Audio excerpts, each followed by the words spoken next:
So if you think of like, let's say your dad was like, you're like, you shouldn't have done that. That was a really like horrible thing for you to do. Mm-hmm. If you took it as a you versus him, you would have been like, you do all those things all the time. I don't know why you're getting angry at me when you've done even worse things. Right. Versus if we're on the same team, being like, I can really understand why you would think that's a bad thing. And that honestly, versus the situation, being like, oh, that situation probably wasn't the best thing for me to do. Right. And I probably should apologize to my mom since she probably was hurt by that. Mm-hmm. So it literally takes a you versus them. They said something possibly mean, or they said it a specific way, and that made me feel bad. Mm-hmm. To they are someone I can trust. They are on my team.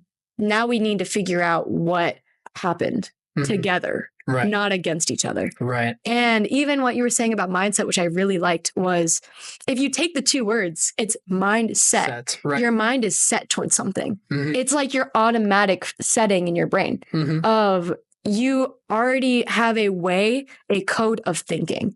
So that's why going back to what we were saying of being in different influence groups, if people are influencing you in possibly a bad way, is your brain code is set to do bad things. Right. So when you're stepping out of those environments, you literally have to reprogram your brain to want something different. Right. Which is why it's going to be very hard to remove mindsets from your life, especially if you've lived with them for so long. Right. Which is why it's so difficult if you do have difficult parent situations or adult situations, or people might have raised you a specific way that might not have been perfect, or if you have situations or even negative filters that have been imposed on you since a child.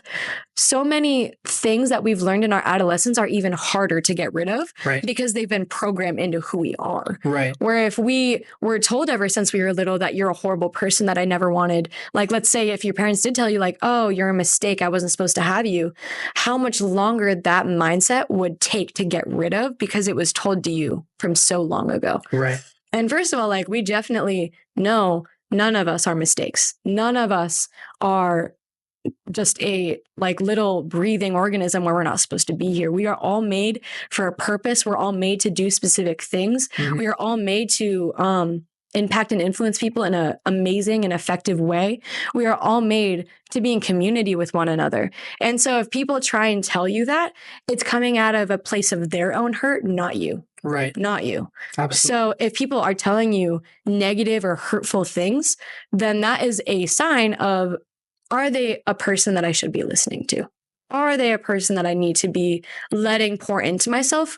Or do they have a not so good track record? Right. And if people don't have a good track record, then you probably need to be a lot more aware of what they're saying to you so that you can guard yourself more around them. Yeah. Especially if you have bad influence friends. It's not, and I wanted to say this earlier, just because if you do step out of that circle of influence of bad people that might be bringing you down, you do not need to cut those people off. That is actually an immature mindset. Very. Is if someone's saying, oh yeah, I'm kind of growing apart from this person, someone that doesn't understand the full situation, or they might be acting on more emotion, will think, I just need to cut them off. I just need to get rid of them. And that's you trying to make something the easiest way out. Right. Of, oh, I'm just going to escape. Yeah. I'm just going to leave because that's easiest. It's not healthy. The best way to figure that out is what we call putting up boundaries. I was definitely going to comment on that. If it's not like, don't just like cut people off. And there's another thing I want to talk about with the friend part really quick is sometimes there's not going to be a friend that is improved in all the areas you want to improve it. Like that person does not exist. Sometimes what there has to be is you take the good and leave the bad. Because don't set false expectations either with your friends of, oh, they have flaws and I don't want to be flawed, therefore I'm not going to hang out. No, don't do that because that's unrealistic. And then you won't have any friends. Yeah, right. And so we're all flawed. We're all have things that because of our past or whatever that cause us to have those flaws. But it's important to understand that everyone does. So don't set the expectation that people won't, but also realize that if there is way more bad than there is good, then there's a problem. But then you're going to find people who maybe this person is better physically. I want to get around them because I want to improve in this area.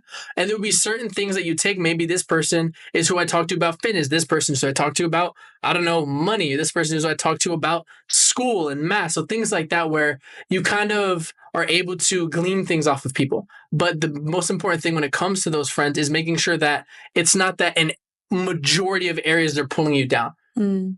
But it's not that there won't be any areas they're not messed up in.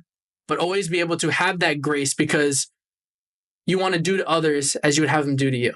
So don't be so quick to judge and criticize people because that's something really easy to do with, oh, they're not pulling me up, they're not growing me. Have that grace for them because you also have to understand that you're not at that place either sometimes. And so being able to have the grace to put up with people's flaws so they will put up with yours. And that's something that's super important to understand with that. And even if you think about it with a growth mindset, is how if you want to get around other people so they can grow you, you also need to be that person for other people. Exactly. This is a great reflection point of, hey, what is something that I can see in myself as a strong suit so that I know I can help other people in it? And one of mine is I feel like I have a lot of life experience. So I know with younger people that are younger than me, if they ask me questions about, oh, what do you think about this? What do you think about this? I feel like I'm someone that can give a lot of good life experience to them. So that is something that I know might be a strong suit for me. So, and in those areas, I'm able to keep growing so that I can help other people be better versions of themselves as well. But if you're maybe like, oh, I've been all throughout my life surrounded by bad influences, maybe I didn't have the best people around me, I don't know if I have any strong suits right now, then what are you passionate about? What do you like to do in your life? What do you like to accomplish? What do you guys like to do in group settings? What hobbies do you like? And even find people around you that like to do those things too, because just like we were saying, we are all made for community, which means even if maybe you're not as good as something with someone, like me and Sally, what we do is or Isabella, do we call you Sally on the pod? Okay, so like what me and Isabella do is we might not be the best people with gym, and we might not be perfectly committed to making sure that we're constantly going and constantly exercising. So we actually help each other and we keep each other accountable of, hey, how much are we exercising? How much are we going and doing things together? Because even like you don't always have to have friendships where one person is up here and they're pulling you up. It could also be that you're growing with another person in levels, and that it's only a difficult situation if you're wanting to grow in areas and they're just staying here. Because then it's like, oh, I don't know how to grow with you.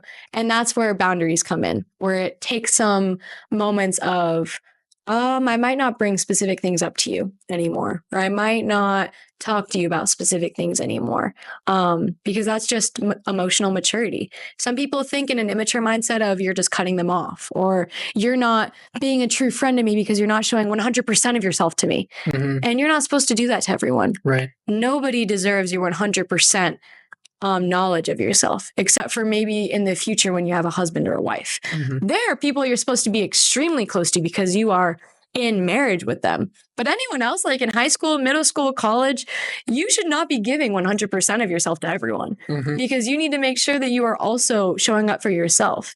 And if you're constantly giving yourself away to other people, then you can burn out and you can really set yourself back a lot just by doing that. Right. And so it's a great point that you said that you and Isabella are growing. And that's where with those people, and exactly how you said, it's not that, they're way above you and they're pulling you up, but it's more about direction, not their destination, where they're currently at. Ooh. And so that's a bar. If you are both growing together, even if they're at a less place or less improved in a certain area, if you're both striving to grow, both striving to improve, and your direction is growth, then that's going to be a great friend for life, because that person with time will also be at a better place. So will you. And you're both moving that together. And especially accountability. If you can have friends that will hold you accountable stuff, that is amazing. Can you explain what accountability is? Okay. Accountability is someone who, for lack of a better term, has your best interest in mind in a way, or even in an area, how you guys said physically, where they are able to just tap in, just check in every once in a while, be able to just be like, hey, you know what? They're thinking about you, and they'll text you, they'll shoot you, hey, how's this going really? How are you really doing right now? And being able to have someone who is at a place with you that you can have some vulnerability with, because you don't want to just, exactly like I said, you don't want to give everything to everyone, But sometimes it's important to have those specific people, whether they're mentors, whether they're friends that you can open up to certain things about. And of course, that comes with wisdom and determining, is this person really have my best interest? And then with that, they're able to just help you and help you grow. And if you think about it, like, even if you do sometimes slip into accidentally arguing with your emotions, or let's say you might have had a conversation with your dad and you didn't end up going the right direction with it. And you're like, you talk to a friend and you're like, oh, my dad is so mean. Like, he said this to me and I don't know how to take it. And like, I don't agree with him at all. Maybe if that friend saw it from an outside perspective and they're like, ooh, their dad might have said something good, that person might be able to actually say, well, have you actually reflected on anything he's told you recently? Great. Yeah. So that even if you do have those moments of emotionalism or moments of wanting to be right and then be wrong, if you have that accountability partner and you let them know into specific areas, they can also help you grow with other types of conflict, even though they weren't even there. And that's a great way to put it. Something I've learned recently, it was from a family friend, where he talked about respect. He talked less about respect, more about honor, which they're both kind of similar in a way. Of respect and honor, we say like respect is earned, right? Like when it comes to that, when you've lashed out or when you've, made a mistake in the way of your thinking, or you said, oh, I didn't want to take that, I was right, blah, blah, blah. Even being willing to apologize and go to that person and be like, hey, I know that this is the way that I reacted. And now that I've cooled down, as you said, emotions, lower your intelligence, I've cooled down, I was able to think about it. And sometimes you do just need that time to really be able to think about it. You're able to say, hey, I apologize for the way that I reacted. And that is powerful because if you show that person that respect, even when they did it, maybe they said something to you in a very rude way and you lashed out back at them and try to be equal with them. But if you are even able to be like, hey, I shouldn't have reacted like that. How does the Bible say it? It puts hot coals on their head because you were able to be the bigger person in that situation. It's not for the sake of, oh, I'm going to be the bigger person, because people love to say that. No, I mean, truly be able to, even when the other person does not deserve it at all, they didn't earn it. They're like, they talk to you some sort of way, be able to be like, hey, I shouldn't have spoken to you like that. That level of respect, not that you're doing it to be reciprocated, but oftentimes in positive situations, it can eventually then be reciprocated. Where the other person also goes, hey, you know what? You're right. I'm sorry. Instead of you both just trying to save face and your ego and all of that, instead is actually able to bring healing to the situation instead of just bringing more division. Ooh, that's good. And even if you're showing respect to them, it's not even oh, I'm respecting you, so you need to respect me. Right. That's not the mindset to come out of it at all. Right. But if you do say, hey, I'm sorry, I thought about it, I shouldn't have said that to you, then oftentimes that one sentence actually makes them reflect on what they said to you. Right. And not saying that when you apologize, they're immediately also going to apologize. But that also means that you are being a catalyst for their own reflection. Right. Which means now they're reflecting. And that might not mean that they're going to apologize right away, but it means that they're also looking back on what they said to you. Yeah. But the last thing I wanted to say was there's another part of your of the quote that you just said where it's like respect is earned. But with the whole respect and honor, I've heard a quote that says respect is earned, but honor is given. Which means in any sort of aspect, let's say you're having these debates, arguments with your parents, is yes, respect is earned. The way that they treat you will show how much respect you give to each other. But we are always called to honor our parents. Absolutely. And we are always called to, they have authority. I live under their house. They give me things that I might not deserve all the time. They bless me with things that I don't deserve all the time. They are my family authority, which means that they have the authority to speak into my life in specific ways. So knowing that, yes, respect is earned on both parts, but we are also always called to honor other people. And we're always called to treat people at a specific regard because they deserve that. Right. We're all human beings and we all need to treat other people in the way that they need to be. Right. But closing out, are there any other thoughts that you want to say really quick? I would say seek first to understand, then be understood. Growth mindset needs to be inwardly focused and not inwardly focused on, am I right? Or, I want to be right, but rather let me try to understand the situation. And sometimes you have to remove the emotion, but when you're able to remove the emotion, you're able to think and process at a much deeper level. That's Happy good. to make things. Woohoo! So that was the end of our episode. Thank you guys for listening. And thank you for coming on and being on the podcast, Jeremiah. But we hope to see you guys next time, and we'll see you later. Bye. There we go.